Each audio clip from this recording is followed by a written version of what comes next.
السلام عليكم. النهارده هنتكلم على موضوع طبعًا كتير هيستغربوا. هنتكلم عن إيه بقى؟ عن الكورة. عن الكورة؟ عن الكورة. عادي. عندنا بكرة أو النهارده إن شاء الله في ماتش كبير أوي، أوي يعني. بين إيه بقى؟ بين أكبر فريقين.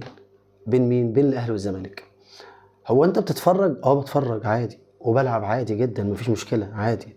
بنرفّه عادي، ده ترفيه. طالما الترفيه ما يمنعش عن العمل خلاص عادي. فكذلك برضك ممكن عادي الأولاد يتفرّجوا عادي ما فيش مشكلة، طالما ما بتمنعهمش أو بتعطّلهم عن الشغل، يقدر بيرفّه عن نَفْسه عادي. طيب، بُكرة في ماتش بين الأهلي والزمالك. آآ كُلّنا هيبقى طبعًا بنتفرّج ومنتظرين النتيجة. طيب، سواء بقى النتيجة طلعت إن فوز الأهلي أو خسارة الزمالك إن شاء الله، ما فيش مشكلة، عادي جدًا. يعني إحنا دلوقتي هيبقى ردود الأفعال إيه؟ ده اللي إحنا عايزين نتكلّم عليه.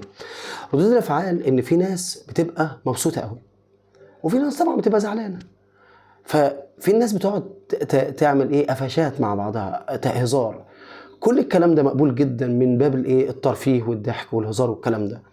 لكن وقت ما يبدأ الموضوع ده تحس إن أنت هتزعّل زميلك أو هتزعّل قريبك أو هتزعّل صاحبك أو هتزعّل جارك أو الكلام ده، هنا نقف. نتكلم ونهزر في حدود الهزار، لكن وقت ما يوصل الموضوع ان انت هتزعله وتنكد عليه وتخليه زعلان ويبقى الكلام ده كله، يبقى لازم نقف. ليه؟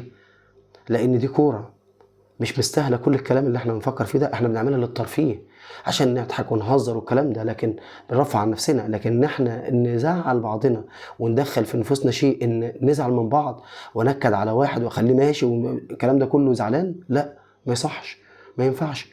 زي ما قلنا كده مفيش حاجه تستاهل اصلا ان انت تزعله، مش حاجه عاديه، ده كوره زي ما قلنا، ملهاش لازمه.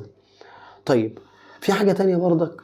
تلاقي مثلا واحد زعل ان فرقته خسر ايا من كان يعني، فتلاقي النكد بقى على، يعني نكد الدنيا كله عليه، متنكد، وممكن يروح ينكد على بيته وعلى اولاده ليه يعني؟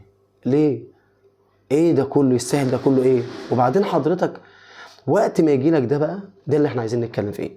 وقت ما حضرتك مثلا فريقك خسر ولقيت نفسك هتزعل مثلا، او سواء كبير او صغير تزعل، افتكر ان اللعيب اللي انت زعلت عليه دوت بعد ساعة او ساعتين بالكتير هتلاقي قاعد في الفيلا بتاعته، في القصر بتاعه، ربنا يوسع الجميع طبعا، لكن هتلاقي كده وانت عادي مش زيه، صح؟ لكن هو عادي مستريح جدا وقاعد في احسن اماكن. وهتلاقيه برضك هو وزميله اللي في الفريق التاني اخر الليل ممكن يكونوا مع بعض في حفله، ممكن قاعدين مع بعض في قعده كويسه، قاعدين كذا وعادي جدا ومبسوطين. انت بس اللي شلت الليله وشلت النكد وشيلت اهلك بيتك النكد والكلام ده كله. ليه يا عم الحاج؟ ليه يا استاذ؟ ايه اللي يستاهل ده كله يعني؟ واحد الا كده يا عم الحاج، واتفرج براحتك جدا وخليك مبسوط واتبسط واضحك مع زمايلك واضحك في الحدود، بس اللي ما تزعلش حد. خلاص. وطبعا بكره باذن الله يعني ان شاء رب العالمين الاهلي يكسب. السلام عليكم ورحمه الله وبركاته.